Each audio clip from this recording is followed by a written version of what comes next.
Homeboy and the local favorite Nijat Abasov takes on Magnus Carlsen in the semi-finals of the FIDE World Cup 2023. We are off. Magnus adjusts his pieces. Little would have anyone thought that the 69th seed of the tournament would actually be there right until the last four. But there he is, Nijat, and he faces his biggest challenge. Magnus opens the game with 1 e4 and Abasov plays his pawn up to c5. We have the Sicilian. It means it's going to be a big fight here. Knight f3. Magnus brings his knight out and Abasov has to decide between the various options that Sicilian offers. Knight c6 played. Will Magnus go for the open Sicilian or will he play the Rossolimo? Well, he goes for the Rossolimo. Bishop to b5. Black has many ways to play this, g6, e6, but e6 has been Nijat's choice in this tournament. He also played it against Vidit and landed in not so great position, so Magnus wants to test it once again. He takes on c6, b takes c6, and because Nijat plays this quite often, many have thought that he is currently working with Radzhabov, because this is Radzhabov's one of the main openings. d6 played. Black has this beautiful center, also the bishop pair, but white has lead in development and this move e5. Now generally you want to push your pawn forward, but then the c5 pawn becomes weak. You can attack it, and that's why Nijat takes the pawn, and the game between Vidit continued with knight e5, queen ng4, and in this way the game had gone with white having a small edge, but Magnus does not even take the pawn. He plays d3 and Nijat, still in his prep, goes f6 and Magnus brings the other knight to d2. So this is some high level prep here. You can see Nijat now trying to think over the board, but he plays his move so quickly. Knight at 6. White is a pawn down, but at the same time, Black's queenside pawns are isolated and doubled. Rook g1, what an idea. You want to go g4, g5. Now the best move here is queen a5, so that if you go g4, there is this c4 takes and e4. Somehow you have to play very actively, but Nijat's move bishop a6 is just not at all good, because you're putting a bishop on the square where there's no real counterplay. Maybe he's misassessed something, because now Magnus goes g4 and his threat is g5, and if he gets that successfully, the rook would be really active on g1. Knight goes back to f7, trying to stop g5. At least if g5, you can play f5. So Magnus goes queen e2, and he's putting more pressure on the e5 point so that when g5 is played, Black cannot go f5. And Abasov just develops his bishop to e7. Well, Magnus's opening play has been highly successful, especially because Black hasn't got that quick counterplay which is needed with the c4 break, and you just sacrifice that pawn, try to activate your position. That hasn't happened. Bishop b2, and now Nijat plays his queen to a5, pinning the knight here. But this time, maybe it's a bit too late. Magnus can just push his pawn to g5 now, but instead he likes this move c4. Firstly, he sort of fixes these pawns, and secondly, he's preparing long castling. Because once you long castle here, Black cannot take on a2 because the king comes up and the rook moves to a1. g5 played by Nijat, so he stopped Magnus's g5. He nips it in the bud, and now Magnus, what does he do? He goes h4. He's trying to create play on the king side, keeping it open, and maybe at the right time he might get in the g5 move. Abasov plays his pawn to h6, trying to hold on to things together. And now Magnus plays his rook to h1. Interesting, because when he takes here, he wants to look at the black rook. Ooh, Black long castles. Wow, Black's position is pretty okay from the sense that he is a pawn up and has a nice structure, but his main problem is this bishop on c8. If you look at it, it has absolutely no scope. Magnus also long castles. If you take the pawn now, king c2 is just completely winning for white. So Abasov cannot take it. He goes back queen to c7 here. How should Magnus go about trying to break this structure is a good question. He goes knight to e4, and his idea is to keep pressurizing these points, these important points in the opponent's camp. Abasov can maintain the tension here, but instead he takes, and he feels that it's now time for him to create his own play, which could revolve around rook g8 to put pressure on g4, or maybe an eventual f5 if he gets it. Knight takes h4 has been played. The knight is looking to come to g6. Rook g8 played, stopping it, and now g4 is under pressure.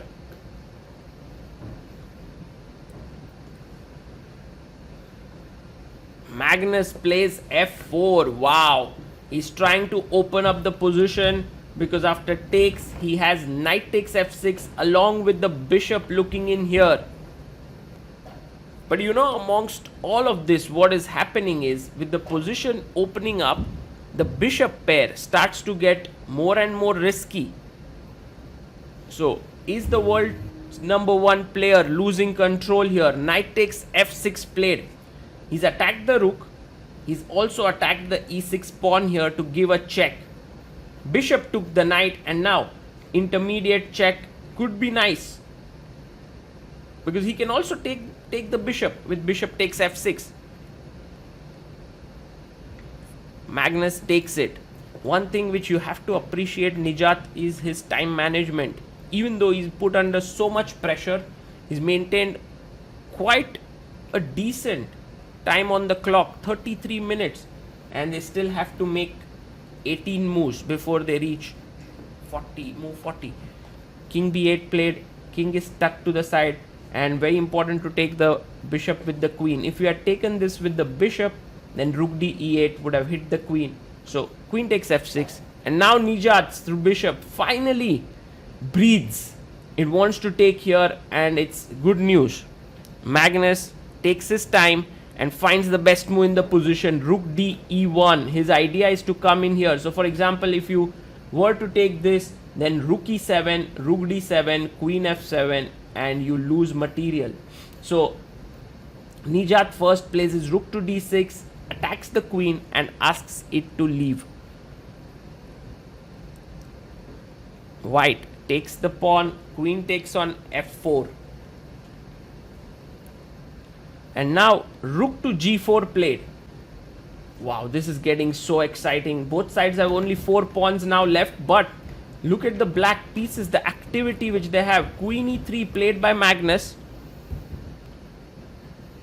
And what does Nijat do now? He has an active move at his disposal, which is rook to e6. Fantastic move. The rook attacks the queen, and it has to move away. Queen d2 played. Okay. Structurally still white is better, but black's piece activity is just something very, very special. And now Nijat brings his knight into the game. His threats could involve rook takes h4, rook takes h4, knight takes d3 check, and then picking up this rook on e1. So Magnus quickly brings his king up to c2, and Nijat also brings his king away from this, perhaps a diagonal which he does not like. King on b7 feels safe for him, and Magnus now finds a good move. He plays rook e3, stopping rook g3 business, and maybe at some point he wants to move his knight here. Maybe he wants to double. Queen e7 played. Very interesting choice by Nijat, because he's attacking the knight. However, he's allowing the knight to come to f5 with a tempo. And he plays knight f5. So what is his idea? Because if he's not careful, this can become a dangerous threat here. Also, the rook can come in. The knight is well placed. Queen g5 played. Very interesting. And if Magnus were to take here on e5, You can't take on f5 because rook he1 and white is doing really well. You can try it, but it's better. Bishop e5 played. The best move now is rook to g2.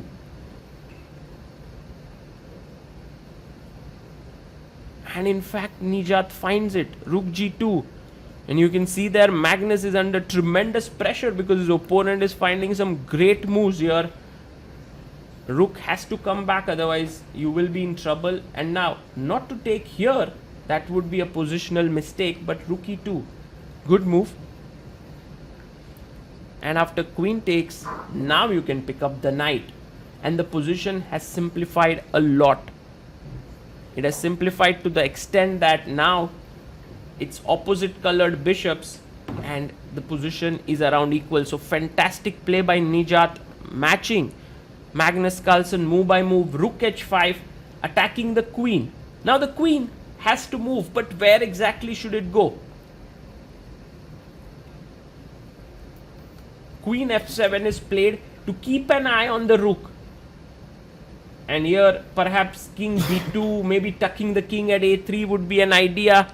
But he goes queen h2, and this is a massive blunder because Nijat has a winning move, queen f1. And the point is, wherever you go with your rook, I just take, and then there are these threats, queen f2, and the rook is hanging in many of the lines. So queen f1 is an amazing move. Also the threat is rook g6 and rook g2. However, Nijat misses it. He goes rook g6. That was a very, very tough opportunity that he had received to win the game, but he couldn't find it. And now Magnus is back in the game, but he's living dangerously here. Bishop f4. I like this move a lot. The main point of this move is that you want to reroute the bishop to e3 and attack the pawn on c5. And so Nijat plays rook f6, but I think he's missed Magnus's next move. And this is what Magnus does brilliantly. His bishop was not bad on e5, but he understood that it needs to be regrouped. And now f2 square is controlled by the bishop, and the bishop is attacking the pawn on c5 along with the rook. Bishop f5 played. And now, well, Nijat also understands that in opposite colored bishops, material is not the most important, so he gives up a pawn in order to put pressure on the d3 pawn. Here queen g6 played, putting pressure on d3 with a check, and Magnus plays his king to c3, so that if you were to take on d3, there is this sacrifice bishop a7. Now he blunders with rook a6, rook e6. Bishop a7 is a classy move because if king a7, queen c7, king a8, there is queen a5, and if you play take, check, king a6, there is c5 threatening a mate. But Magnus does not spot it. He plays rook h4, which is not a good move. Nijat back in the game, bishop g4. We are on move number 39 now. Magnus has to make his final move before time control. And he takes the pawn, and at the right time he's done it. But here black has a defense. Check, bishop back, and queen g5, and it's an equal position. Queen g7 check is important here. Will Nijat find it? With 27 seconds left, no, he goes queen f6. That is a big mistake because now he does not have control of the c7 square. If he had given this check, and if Magnus would have gone up, then king a7 is possible because there's no more check here available. With this check, he can now play his king to b4. Magnus thinks for a bit. He got 30 minutes on the clock, and now it's all over. King b4, and Nijat has now 30 minutes to figure out if there's any good option, but there is none. He made a mistake on the 40th move, and that will cost him in a big way. Rook has come to e5. His point is if you play bishop d4, there is queen e7 check. So he goes d4, attacking the rook, and also this bishop is hanging. If you try to save it this way, queen b8 check is game over. So that's the reason why he goes queen e7. But now Magnus can just push his pawn or even get his bishop here.